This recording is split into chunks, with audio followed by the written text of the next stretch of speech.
I'm just doing a quick sky and recording the process in case it's of interest to you on YouTube. I'm trying to make my photo here much more interesting. So this bland sky is of no interest to me at all. But what I love is the bird taking off, the great grey heron. I love this image of the sky from Newcastle, but I haven't gotten around to painting it as it is. So that's just going to be a very loose reference for my sky, which means that I then also need to bring some yellow into the water. So I'll do that as part of this early wash. I always have my colours prepped and ready to go when I'm working on a sky. So I have yellow ochre, very watery and pale. It looks strong there, but there's a lot of water. I've got a mauve mixed up that's greyed off with some yellow, and I have a blue mix over here just off camera, which is Cobalt, Ultramarine, and a little touch of Lavender, because I actually want it to have a little bit more body.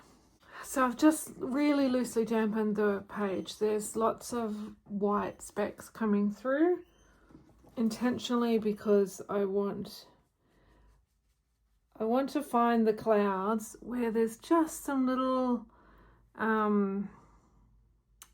sharp shapes that will happen at the tops. There's also a wispy, like I said though, that reference is really loose. It's just the idea of some stronger clouds, some yellow. I've got a little dry patch there, so I'm intentionally trying to keep that. And at this stage I have to have the blue as dark as I want it. You can never come back in and darken the blue of the sky successfully, because you would never meet all those edges. And now I'm going to come into yellow. So you can see I've got some hairs that came off that Chinese calligraphy style brush that I wet the paper with. I'm not even going to worry about those. They won't impact my painting. And I won't stop this yellow at the horizon, because if there's yellow in the sky, then there's yellow reflected in the water. So I'll bring it down. My bird is darker, so a little bit of a wash under those wings won't matter. And you can see now this yellow is moving down, so I'll need to add some back up into here. And then I'm just going to come to clean water. Well, it's not very clean because I used it to mix my colours. But I'm just going to wet that down so that I don't get a line where the yellow stops. Now coming back up with the yellow up into here. Putting a little bit of yellow as well into these cloud shapes.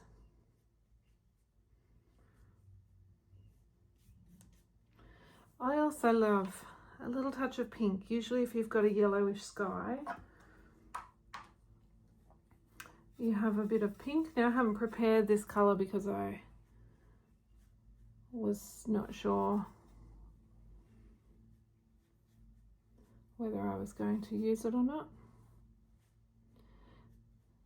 But you can see also a mirroring just below my horizon line.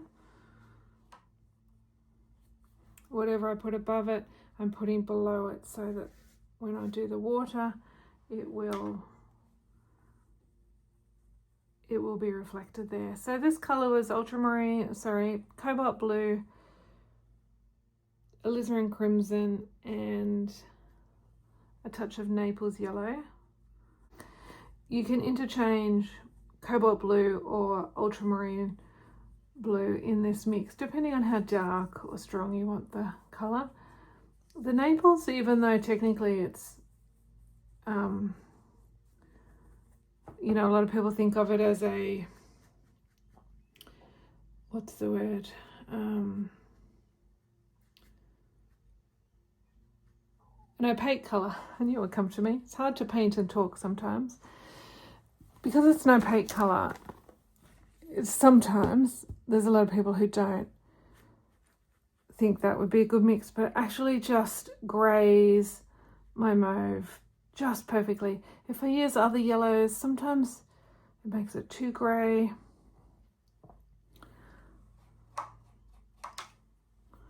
Naples for me is just right. Now all I want to do is just very carefully soften the top edge of this grey shape. And these clouds I'm doing in a different order to what I've done on other YouTube videos. So you'll see me work in different ways, and because there's no formula. You could paint a cloud in any, or a sky, sorry, in any order at all that you want. So I'm keeping this a little bit lighter over here. In my photo reference, it's quite dark and dramatic just in there, and I like that.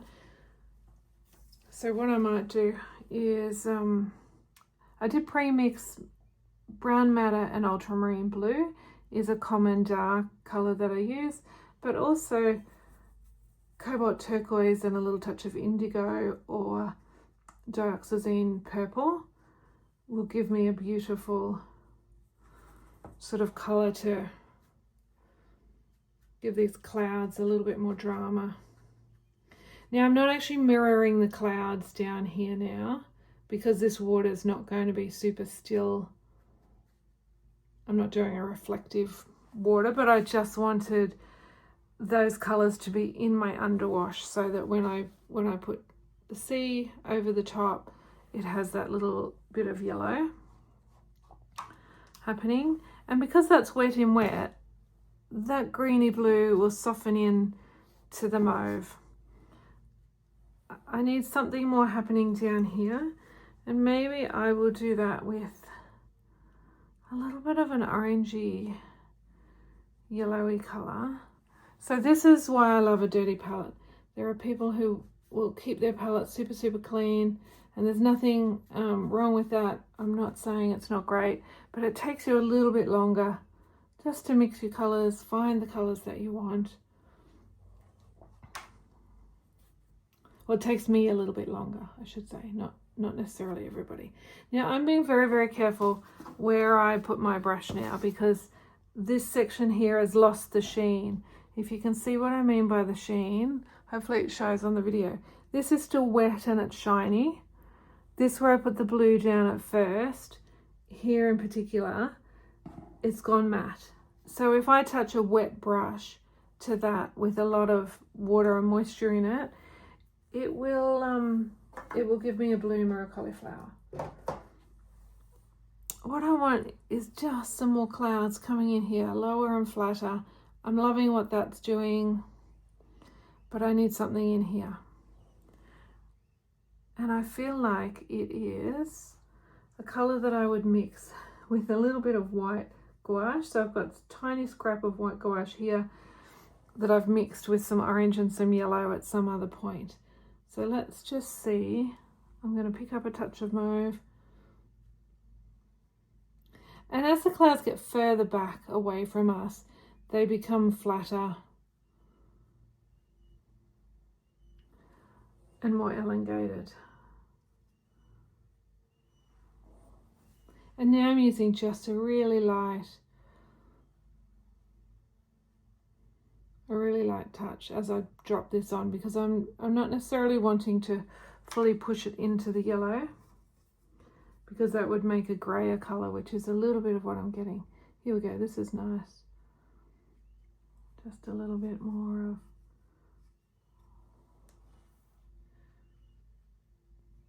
It's a little bit too grey, so just with a tickle of the brush, I'm putting a little touch of pinky.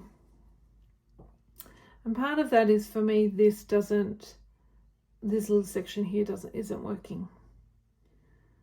So what I might do, I don't tend to pack clouds out. I don't love that look, but what I might do is just try and lift a little bit of cloud shape out through here, and maybe underneath that, form the underneath of that a little bit better. So you can see I'm patting and I'm rolling. If I just pat, I get the same shape.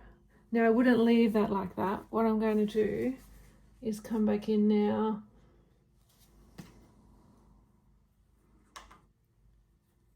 What I didn't like was the transition that the blue went straight to the yellow. Often when I do a sunset sky, I'll do a blue wash, sorry, a yellow wash, then a pink wash, then a blue wash, and you get this lovely sunset kind of dusk light. So maybe this will work a little bit better.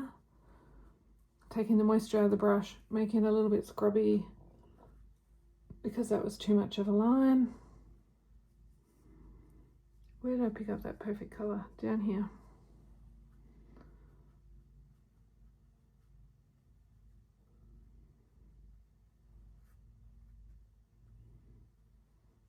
And skies you really can't judge until they're finished. There might be something that's bothering you that you want to fix. Usually for me it's only if there's a really straight line that I don't think is too geometric. I need to make that a little bit pinker. It's just a little touch too grey. And that might be that I've mixed yellow into it to grey it, but also I'm putting it down over a yellow or an orange colour so that, and because I've done that here and created just that little bit extra white, I'm going to do another with those little horizontal clouds. I just wanted a little touch of white paper here or there above it.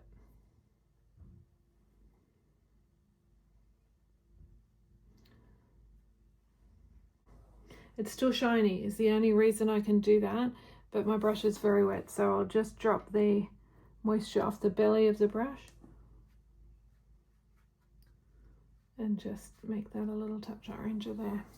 Okay, now I'm going to wait and see what happens when that dries. If I have water sitting on the tape, it's really important to dry that because it can come back on and give you a bloom. Again, ignore any little hairs that fall because they'll just brush off when it's dry. If I try to pick it up, I ruin my sky. The only thing that really bothers me is that straight line just there.